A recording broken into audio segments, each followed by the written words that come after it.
প্রিয় সুরী, শুভ সন্ধ্যা। ভাষা হলো মানুষের মধ্যে যোগাযোগের প্রধান মাধ্যম, যা মূলত শব্দ, বাক্য ও ধ্বনির মাধ্যমে চিন্তা, অনুভূতি এবং তথ্য আদান প্রদান করতে সাহায্য করে। এটি একটি সাংকেতিক ব্যবস্থা যেখানে নির্দিষ্ট শব্দ বা চিহ্নের মাধ্যমে অর্থ প্রকাশ করা হয়। ভাষা মৌখিক, লিখিত বা অঙ্গভঙ্গি হতে পারে। ভাষার সৃষ্টি প্রাথমিকভাবে একটি সামাজিক প্রয়োজনের কারণে ঘটেছিল। মানুষ যখন একত্রিত হয়ে দলগতভাবে কাজ করতে শুরু করলো, তখন নিজেদের মধ্যে যোগাযোগের জন্য কিছু সংকেত ও ধ্বনির প্রয়োজন হয়ে পড়ে। ভাষার বিকাশের অন্যতম প্রধান কারণ মানব মস্তিষ্কের উচ্চতর বিকাশের ফলে চিন্তা শক্তি এবং যোগাযোগের ক্ষমতা বৃদ্ধি পায়, যার ফলশ্রুতিতে ভাষার জন্ম হয়। ভাষার সূচনা হয় বিভিন্ন ধ্বনি বা শব্দ দিয়ে। প্রাথমিক মানুষরা সাধারণত প্রকৃতির আওয়াজের সঙ্গে মিল রেখে বিভিন্ন শব্দ ব্যবহার করত। পরে সেই শব্দগুলো নির্দিষ্ট অর্থ বহন করতে শুরু করে। প্রকৃতির আওয়াজ, যেমন বৃষ্টির শব্দ, গাছপালার হাওয়া, পাখির ডাক প্রভৃতি ছিল আদিম ভাষার প্রধান উপাদান। বিশ্বের প্রথম ভাষা কি ছিল তা স্পষ্টভাবে আজও জানা যায়নি। তবে বিজ্ঞানীরা মনে করেন প্রাচীন প্রজাতির মানুষরা, যেমন হোমো ইরেক্টাস বা হোমো হ্যাভিলিস, সম্ভবত প্রাথমিক ভাষার আকারে কিছু ধ্বনি ব্যবহার করত। প্রোটো ইন্দো ইউরোপীয় ভাষা বলে একটা তত্ত্ব আছে, যা প্রাচীন এক ভাষার কথা বলে, যেটি পরে বিশ্বের বিভিন্ন ভাষায় রূপান্তরিত হয়েছে। ইন্দো ইউরোপীয় ভাষার উদ্ভবের তত্ত্ব থেকে বলা যায়, প্রায় 5 থেকে 6,000 বছর আগে একটি সাধারণ ভাষা থেকে বিভিন্ন ভাষার বিকাশ হয়েছিল। অর্থাৎ একটা মাত্র ভাষা থেকেই বেসিক্যালি পৃথিবীর সমস্ত ভাষার উৎপত্তি হয়। এরপর আসে লিখিত ভাষার উদ্ভব। প্রাথমিক ভাষা মৌখিক ছিল এবং কয়েক হাজার বছর ধরে এটি মুখের মাধ্যমে পরস্পরের মধ্যে আদান প্রদান হতো। পরে প্রায় 3,500 খ্রিস্টপূর্বাব্দে সুমেরীয় সভ্যতায় প্রথম লিখিত ভাষার উদ্ভব ঘটে, যা মেসোপটেমিয়ার মানুষদের মধ্যকার যোগাযোগের প্রধান মাধ্যম ছিল। ব্রাহ্মী লিপি, চীনা লিপি এবং মিশরীয় হায়ারোগ্লিফিক লিপির মাধ্যমে প্রাচীন সভ্যতাগুলোতে লিখিত ভাষার সূচনা হয়েছিল। ভাষা আসলে একটা ক্রমাগত পরিবর্তিত প্রক্রিয়া। সমাজ, সংস্কৃতি এবং প্রযুক্তির বিকাশের সাথে সাথে ভাষারও পরিবর্তন ঘটে। প্রতিটি ভাষা সময়ের সঙ্গে সঙ্গে নতুন শব্দ, ব্যাকরণ এবং উপভাষায় বিকশিত হয়।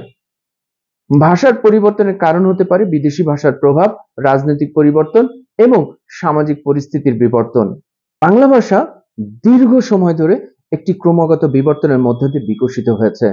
এটি মূলত ইন্দো ইউরোপীয় ভাষা পরিবার থেকে এসেছে এবং শত শত বছরের সাংস্কৃতিক ও রাজনৈতিক পরিবর্তনের মাধ্যমে আজকের বর্তমান রূপ লাভ করেছে। বাংলা ভাষার উৎপত্তি এবং বিকাশ সম্পর্কে জানতে হলে এর ইতিহাস ও বিবর্তনের ধাপগুলো বুঝতে হবে। বাংলা ভাষা ইন্দো ইউরোপীয় ভাষা পরিবারের একটি শাখা। প্রায় 4,000 থেকে 2,000 খ্রিস্টপূর্বাব্দে মধ্য এশিয়া থেকে এই ভাষাভাষী জনগোষ্ঠীর অভিবাসনের ফলে ভারতীয় উপমহাদেশে ইন্দো আর্য ভাষার বিকাশ ঘটে। এই ইন্দো আর্য ভাষার মধ্য দিয়ে পরে সংস্কৃত ভাষার উদ্ভব ঘটে, যা পরে বাংলার মতো ভাষাগুলোর ভিত্তি হয়ে দাঁড়ায়। এরপর প্রাকৃত ভাষা।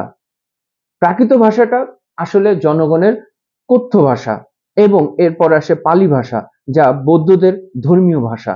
এই দুটি ভাষা সংস্কৃত থেকে ভিন্নভাবে বিকশিত হয় এবং এগুলোর উপর ভিত্তি করে পরবর্তীতে বাংলা ভাষার বিকাশ লাভ করে। প্রাকৃতের মধ্যে বিশেষত মাগধী প্রাকৃত বাংলার মূল ভিত্তি হিসেবে কাজ করে। প্রাকৃত ও অপভ্রংশ। প্রাচীন প্রাকৃত ভাষার বিকাশের একটি ধাপ হলো অপভ্রংশ ভাষা, যা 7ম থেকে 10ম শতাব্দীর মধ্যে বাংলায় প্রচলিত ছিল। অপভ্রংশ ভাষা থেকেই বাংলার প্রাথমিক রূপ লাভ করে। চর্যাপদ বাংলা ভাষার প্রাচীনতম একটা সাহিত্য নিদর্শন। এটি এক ধরনের বৌদ্ধ গানের সংকলন, যা বাংলা ভাষার প্রথম লিখিত রূপ হিসেবে বিবেচিত। চর্যাপদের ভাষা ছিল প্রাচীন বাংলা, যেখানে মাগধী প্রাকৃতের প্রভাব লক্ষণীয়। এই চর্যাপদ লেখা হয়েছিল 10ম থেকে 12শো শতাব্দীর মধ্য এক সময়ে। এরপরে আসে পাল রাজাদের সময়। এটা ছিল 750 থেকে 1150 খ্রিস্টাব্দ পর্যন্ত। বাংলা বৌদ্ধ ধর্মের গুরুত্বপূর্ণ হয়ে ওঠে এবং এই বাংলা ভাষাটার উন্নতি ঘটে। পাল রাজাদের অধীনে বাংলা ভাষার প্রচলন ও বিকাশ শুরু হয়। এরপর আসে সেন শাসকদের সময়, অর্থাৎ 1150 থেকে 1204 খ্রিস্টাব্দ। বাংলা ভাষার ব্যবহারের আরো বিস্তার ঘটে এই সময়ে। সেন রাজারা সংস্কৃত ভাষার প্রচলন করলেও বাংলার স্থানীয় ভাষা ক্রমশ জনপ্রিয় হয়ে ওঠে। মুসলিম শাসন, বিশেষত সুলতানি আমল, যেটা 1300 থেকে 1600 শতাব্দী পর্যন্ত বিস্তৃত, বাংলা ভাষায় আরো বিকাশ ঘটে, অর্থাৎ এই সময়টাতে মুসলিম শাসন আমলে এই সময়ে বাংলা প্রশাসনিক ভাষা হিসেবে ব্যবহৃত হতে শুরু করে। ইসলামী সাহিত্য এবং বাংলা ভাষায় সুফি কবিদের গান ও কবিতা এই সময় ব্যাপক জনপ্রিয় হয়। যেমন 1500 শতকে লিখিত গীত গোবিন্দ বাংলা ভাষার অন্যতম প্রাচীন সাহিত্যকর্ম। মুঘল শাসন আমলে বাংলায় পারস্য ও আরবি ভাষার প্রভাব পড়ে, তবে বাংলা ভাষার ব্যবহারের ক্ষেত্রে এই সময় বিশাল অগ্রগতি ঘটে। বাংলা একটি সাহিত্য ও বাণিজ্যের ভাষা হিসেবে এই সময়ে মূলত প্রতিষ্ঠিত হয়। মুঘলদের অধীনে বিভিন্ন শাসক বাংলা ভাষায় কাব্যচর্চা ও সাহিত্য রচনা করেন। এই সময়ে মঙ্গল কাব্য ও বৈষ্ণব পদাবলী রচিত হয়, যা বাংলার অন্যতম গুরুত্বপূর্ণ সাহিত্যকর্ম। 1900 শতাব্দীতে বাংলা ভাষার উল্লেখযোগ্য পরিবর্তন আসে।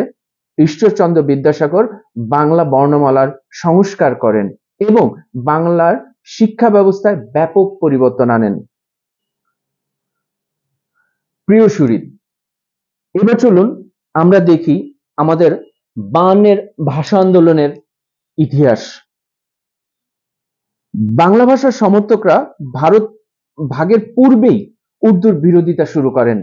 যখন 1937 সালে মুসলিম লীগের লক্ষ্য অধিবেশনে বাংলার সভ্যরা উর্দুকে ভারতের মুসলিমদের লিঙ্গুয়া ফ্রাঙ্কা মনোনয়নের প্রস্তাবটি প্রত্যাখ্যান করেন। মুসলিম লীগ ছিল ব্রিটিশ ভারতের একটি রাজনৈতিক দল, যা ভারত বিভাজনের সময় পাকিস্তানকে একটি মুসলিম রাষ্ট্র হিসেবে প্রতিষ্ঠার ব্যাপারে অগ্রণী ভূমিকা পালন করে। আবার এদিকে 1937 সালে মোহাম্মদ আলী জিন্নাহ প্রস্তাব করে ও সেটার বিরোধিতা করেন বাঙালিদের নেতা শেরে বাংলা AK ফজলুল হক। কিন্তু আবার বিতর্ক শুরু হয় যখন পাকিস্তান নামক রাষ্ট্রের জন্ম নিশ্চিত হয়। 1947 সালের 16 মে তারিখে চৌধুরী খলিকুজ্জামান ও জুলাই মাসে আলিগড় মুসলিম বিশ্ববিদ্যালয়ের উপাচার্য জিয়াউদ্দিন আহমেদ উর্দুকে পাকিস্তানের রাষ্ট্রভাষা করার প্রস্তাব প্রদান করেন। মূলত তারাই প্রথম উর্দুকে পাকিস্তানের রাষ্ট্রভাষা করার প্রস্তাব দেন।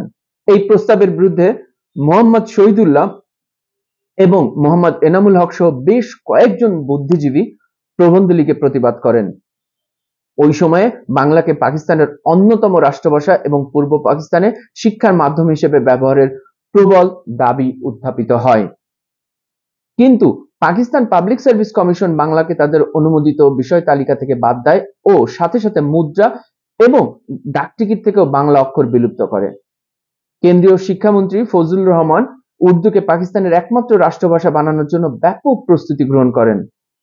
পূর্ব পাকিস্তানে এ নিয়ে ব্যাপক ক্ষোভের সৃষ্টি হয় এবং 1947 সালের 8 ডিসেম্বর ঢাকা বিশ্ববিদ্যালয় চত্বরে ছাত্রদের এক বিশাল সমাবেশে বাংলাকে রাষ্ট্রভাষার মর্যাদা দানের আনুষ্ঠানিকভাবে দাবি উত্থাপন করা হয়। 1947 সালের ডিসেম্বরে শেষের দিকে বাংলাকে রাষ্ট্রভাষা করার সমর্থনে সর্বপ্রথম রাষ্ট্রভাষা সংগ্রাম পরিষদ গঠিত হয়। তমিমউদ্দিন মজলিসের অধ্যাপক নুরুল হক ভূঁইয়া এই কমিটির আহ্বায়ক ছিলেন। 1948 সালের 23 ফেব্রুয়ারি তারিখে পাকিস্তান গণপরিষদে ইংরেজি ও উর্দুর পাশাপাশি সদস্যদের বাংলায় বক্তৃতা প্রদান এবং সরকারি কাজে বাংলা ভাষা ব্যবহারের জন্য একটি সংশোধনী প্রস্তাব উত্থাপন করেন গণপরিষদ সদস্য ধীরেন্দ্রনাথ দত্ত। ইংরেজিতে প্রদত্ত বক্তৃতায় বাংলাকে অধিকাংশ জাতিগোষ্ঠীর ভাষা হিসেবে উল্লেখ করে ধীরেন্দ্রনাথ বাংলাকে রাষ্ট্রভাষার মর্যাদা দেওয়ার জোর দাবি তোলেন। এছাড়াও সরকারি কাগজে বাংলা ভাষা ব্যবহার না করার সিদ্ধান্তের প্রতিবাদ জানান তিনি। পাকিস্তানের গভর্নর জেনারেল মোহাম্মদ আলী জিন্নাহ 1948 সালের 19 মার্চ ঢাকায় আসেন।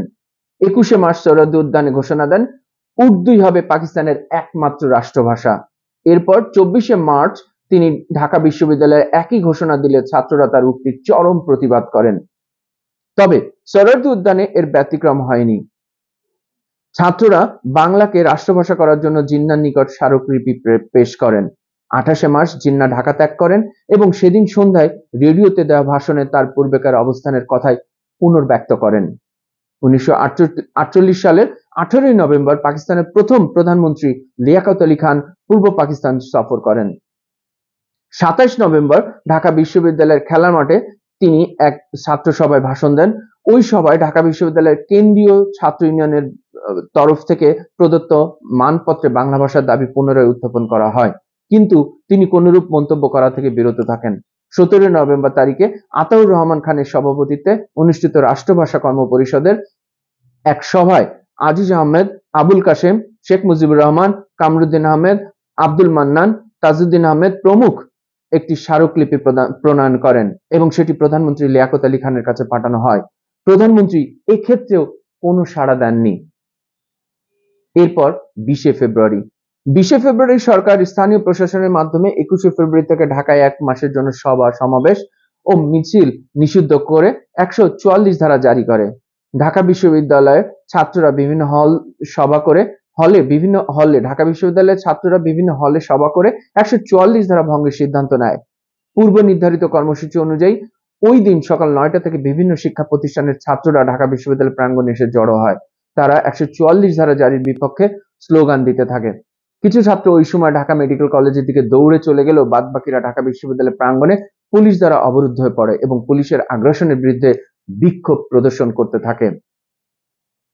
উপাচার্য তখন পুলিশকে কাঁদানি গ্যাস নিক্ষেপ বন্ধ করতে অনুরোধ জানান এবং ছাত্রদের বিশ্ববিদ্যালয় এলাকা ত্যাগের নির্দেশ দেন, কিন্তু ছাত্ররা ক্যাম্পাস ত্যাগ করার সময় কয়েকজনকে 144 ধারা ভঙ্গের অভিযোগে পুলিশ গ্রেপ্তার শুরু করলে ব্যাপক সহিংসতা ছড়িয়ে পড়ে। বেলা 2টার দিকে আইন পরিষদের সদস্যরা আইনসভায় যোগ দিতে এলে ছাত্ররা তাদের বাধা দেয়, কিন্তু পরিস্থিতির নাটকীয় পরিবর্তন ঘটে যখন কিছু ছাত্র সিদ্ধান্ত নেয় তারা আইনসভায় গিয়ে তাদের দাবি উত্থাপন করবে। ছাত্ররা ওই উদ্দেশ্যে আইনসভার দিকে রওনা করলে বেলা 3টার দিকে পুলিশ এসে ছাত্রাবাসে গুলিবর্ষণ শুরু করে। পুলিশের সেই গুলিবর্ষণে আব্দুল জব্বার এবং রফিক উদ্দিন আহমেদ ঘটনাস্থলে নিহত হন। ওই দিন ওয়াহিউল্লাহ নামের একজন 8 থেকে 9 বছরের একটা শিশু ওই একই রাস্তায় লাশ পড়ে থাকতে দেখা যায়, অর্থাৎ 9 বছরের একটা শিশু মারা যায়। জনশ্রুতি আছে পুলিশ কিছু লাশ কৌশলে সরিয়ে ফেলে। ফেব্রুয়ারি 22 তারিখে সারা দেশ হয়ে ওঠে মিছিল ও বিক্ষোভে উত্তাল। জনগণ 144 ধারা অমান্য করার পাশাপাশি শোক পালন করতে থাকে। বেলা 11টার দিকে 30,000 লোকের একটা মিছিল কার্জন হলের দিকে অগ্রসর হতে থাকে। প্রথমে পুলিশ তাদের সরিয়ে দেওয়ার চেষ্টা করে এবং এক পর্যায়ে তাদের উপর গুলিবর্ষণ করে। এই ঘটনায় সরকারি হিসেবে 4 জনের মৃত্যু হয়। এটা 22 তারিখের ঘটনা। 25 ফেব্রুয়ারি আবুল বরকতের ভাই একটা হত্যা মামলা দায়ের করার চেষ্টা করলে উপযুক্ত কাগজের অভাব দেখিয়ে সরকার মামলাটি গ্রহণ করে নাই। রফিক উদ্দিনের পরিবার একই ধরনের একটি প্রচেষ্টা নিলে ওই একই কারণ দেখিয়ে তাও বাতিল করা হয়। 8 এপ্রিল সরকার তদন্ত শুরু করে, কিন্তু এর প্রতিবেদন মেডিকেল কলেজের ছাত্রদের উপর গুলি করার কোনো উল্লেখযোগ্য কারণ দেখাতে পারেনি। আবুল বরকতের পরিবার শহীদ মিনারে ভিত্তিপ্রস্তর স্থাপন করে। ঢাকা মেডিকেল কলেজের ছাত্ররা 23 ফেব্রুয়ারি রাতে শহীদ মিনার তৈরির কাজ শুরু করে। কাজ শেষ হয় 24 তারিখ ভোরে। তাতে একটি হাতে লেখা কাগজ গেঁথে দেওয়া হয়, যাতে লেখা ছিল শহীদ স্মৃতিস্তম্ভ। শহীদ মিনার নির্মাণের খবর দৈনিক সংবাদপত্রগুলোতে পাঠানো হয় ওই দিনই। শহীদ বীরের স্মৃতিতে ওই শিরোনামে দৈনিক আজাদ পত্রিকায় ছাপা হয় শহীদ মিনারের খবর। মিনারটি তৈরি হয় ঢাকা মেডিকেল কলেজের ছাত্র হোস্টেলের 12 নম্বর শেডের পূর্ব প্রান্তে, কোনাকুনি ভাবে হোস্টেলের মধ্যবর্তী রাস্তার গা ঘেঁষে। উদ্দেশ্য ছিল যাতে বাইরের রাস্তা থেকে সহজেই দেখা যায় এবং যে কোনো পরিস্থিতিতে ছাউনি থেকে বেরিয়ে এসে ভিতরের লম্বা টানা রাস্তাতে দাঁড়ালেই যেন চোখে পড়ে। শহীদ মিনারটি ছিল 10 ফুট উঁচু আর 6 ফিট চওড়া। মিনার তৈরির তদারকিতে ছিলেন জিএস শরফুদ্দিন, যাকে সবাই ইঞ্জিনিয়ার শরফুদ্দিন নামে চিনতেন। নকশা অঙ্কন করেছিলেন বদিউল আলম, তাদের সাথে ছিলেন সাইদ হায়দার। শহীদ মিনার নির্মাণে সহযোগিতা করেন দুজন রাজমিস্ত্রি। মেডিকেল কলেজ সম্প্রসারণের জন্য জমিয়ে রাখা ইট, বালু এবং পুরানো ঢাকার পিয়ারু সর্দারের গুদাম থেকে সিমেন্ট আনা হয়। ভোর হবার পর একটি কাপড় দিয়ে ঢেকে দেওয়া হয় মিনারটি।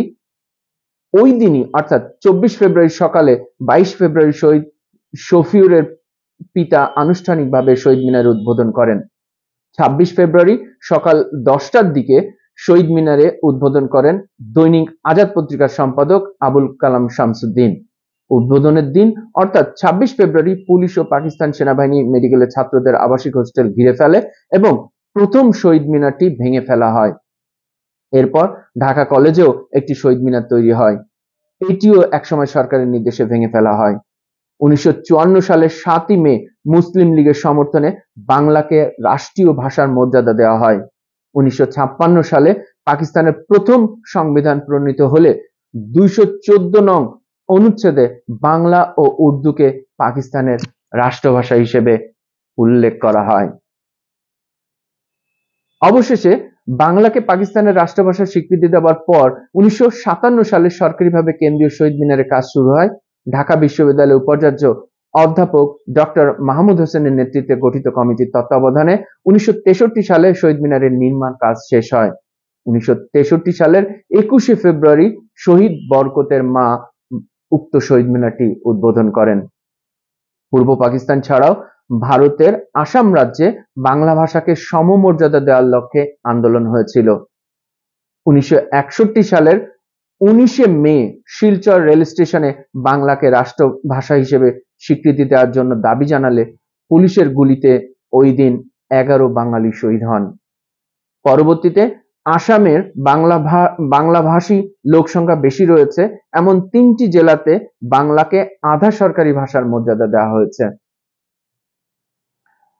21শে ফেব্রুয়ারিকে আন্তর্জাতিক মাতৃভাষা দিবস হিসেবে স্বীকৃতি দেওয়ার জন্য বাংলাদেশ সরকার ইউনেস্কোর কাছে লিখিত প্রস্তাব পেশ করেন, যা 1999 সালের 17ই নভেম্বর ইউনেস্কোর 30তম সাধারণ অধিবেশনে নিরঙ্কুশ সমর্থন পেয়ে পাশ হয়। আজ এ পর্যন্তই। আমার এই ভিডিও যদি আপনাদের বিন্দুমাত্র ভালো লেগে থাকে প্লিজ আমাকে সাবস্ক্রাইব করবেন, আমার ভিডিওতে লাইক দিবেন